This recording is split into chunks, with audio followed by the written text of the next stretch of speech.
Hola, ¿qué tal? Estamos con Diego Ceballos, gerente de inversiones de Santander Asset Management. ¿Qué tal? Quisiera preguntarte, ¿cómo analizas el desempeño de los fondos mutuos en 2023?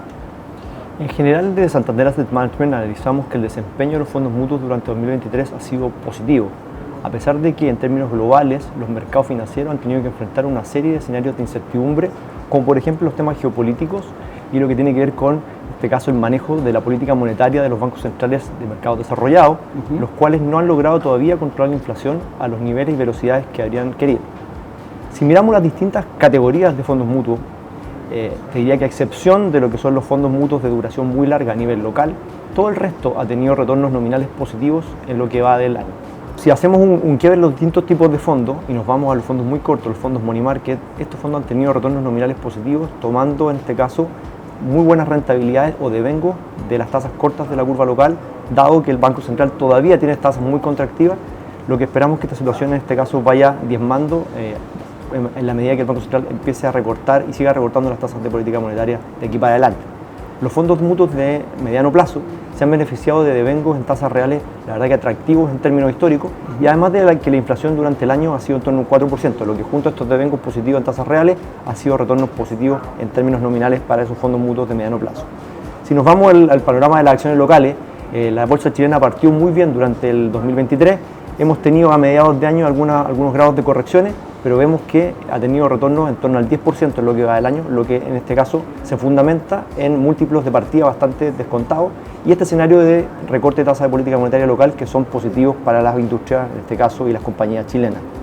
Un poco si fijamos la vista en los activos internacionales, la foto ha sido distinta entre la renta fija internacional y la renta variable. La renta fija obviamente ha sufrido por estas tasas altas y estas tasas altas por más tiempo por parte de la Reserva Federal Americana, y esto ha traído caídas en los fondos, en lo que son los bonos, en este caso en monedas desarrolladas, mientras que los activos de renta variable global, si lo miramos como referencia al índice MSCI World, han tenido un buen desempeño en el año en torno a un 10%. ¿Qué es lo que ha pasado? Que además para los activos internacionales tenemos la capa del dólar, y en este caso el dólar ha ejercido un efecto de protección para los portafolios que tienen exposición internacional, por lo que vemos que tanto los fondos balanceados con exposición internacional como los fondos, en este caso accionarios, han tenido un muy buen desempeño en lo que va del año porque los mercados base han andado bien y en este caso cuando la renta fija ha andado mal ha sido compensada por el alza del dólar. Perfecto. ¿Y cuáles crees tú que podrían ser los principales drivers del mercado, de este mercado en 2024? Yo creo que hay dos drivers que van a ser muy importantes para el mercado el próximo año. Uno tiene que ver con los temas geopolíticos. Como sabemos, tenemos un conflicto en Rusia y Ucrania que ya lleva una buena cantidad de tiempo y que podría tener desarrollos en el próximo año. Y también en los últimos meses hemos visto, en este caso, la aparición del conflicto entre Israel y Hamas en la Franja de Gaza, lo cual hasta el momento ambos efectos han sido en este caso considerados por el mercado como efectos encapsulados y sin en este caso una repercusión a nivel regional o global. Claro. Por ende, si vemos que esos dos conflictos, alguno de ellos pudiera tener un efecto un poquito más regional, un poquito más global, obviamente la percepción de riesgo de ellos va a ser más importante y eso puede ser un catalizador negativo para los mercados a nivel global. Por otro lado, y creo que el factor más importante de cara al próximo año tiene que ver con, en este caso, el manejo de la política monetaria de los bancos centrales de países desarrollados, sobre todo la Reserva Federal Americana, y en este caso, cómo logren, en este caso, ir controlando la inflación sin llevar, en este caso, a la economía americana y al mundo, en este caso, a una recesión. Vemos que ese factor va a ser muy importante porque si tenemos una convergencia positiva hacia niveles de inflación donde la Fed se sienta cómoda, eso debería ser un catalizador muy importante para lo que son activos de mercados emergentes, activos de riesgo, monedas emergentes y en este caso también para la renta fija, no solamente mercados desarrollados, sino que mercados emergentes porque los bancos centrales de otros países emergentes podrían en este caso bajar las tasas de manera un poquito más rápida. Lo que sí no sería en este caso tan positivo para el dólar que ha sido el gran ganador del año, podríamos tener en este caso una apreciación del resto de las monedas contra el dólar. Y hablando de estrategia, ¿cuál es la apuesta que tiene la GF de Santander para el próximo año? Cuando nosotros miramos cómo están posicionándose nuestros portafolios en términos de asset allocation de cara al 2024, te diría que nuestra principal apuesta tiene que ver con, en este caso, una sobreponderación de lo que es la renta fija local,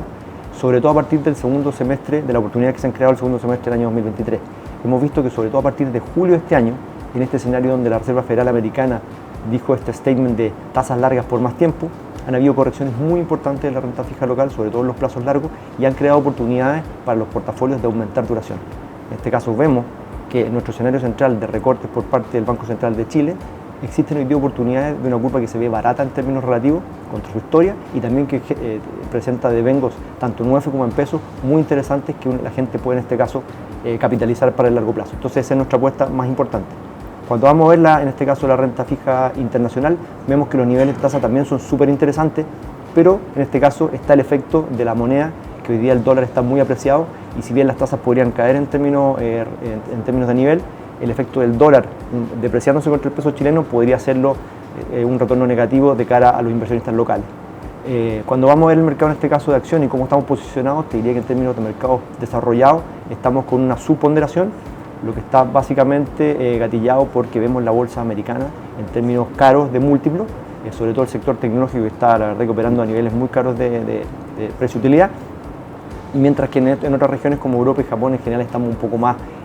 neutral. Okay. Si nos separamos y nos vamos un poco al mundo emergente, ahí vemos que hay dos tipos de historias. Está la historia de China con todas las preguntas que siempre tenemos respecto a esta economía tan importante, y vemos la región de Latinoamérica, que vemos que tiene algunos catalizadores propios de la región, más idiosincráticos, que pueden ser muy positivos, y por ende nosotros estamos en este caso con una sobreponderación en lo que es Latinoamérica, dentro de lo que se encuentra Chile, México y Brasil. Los principales catalizadores tienen que ver con que han habido términos de intercambio que son muy positivos respecto a esta economía versus el resto del mundo. Por ende, desde la macro tenemos factores positivos. Además, en algunos de los países de la región ya hemos empezado con recortes de tasas de política monetaria que deberían hacer que las condiciones financieras dentro de esos mercados van a ser un poquito más laxas y positivos para los activos de riesgo. Y además tenemos efectos que son individuales, como por ejemplo lo que tiene que ver con el nearshoring en México, donde las cadenas de producción de alguna forma luego de la pandemia se han migrado desde el Asia hacia México, y eso debería ser un catalizador también muy positivo para actividad y también obviamente para precios de activos financieros en la región. Muchas gracias, Diego, por esta conversación. Gracias a ti.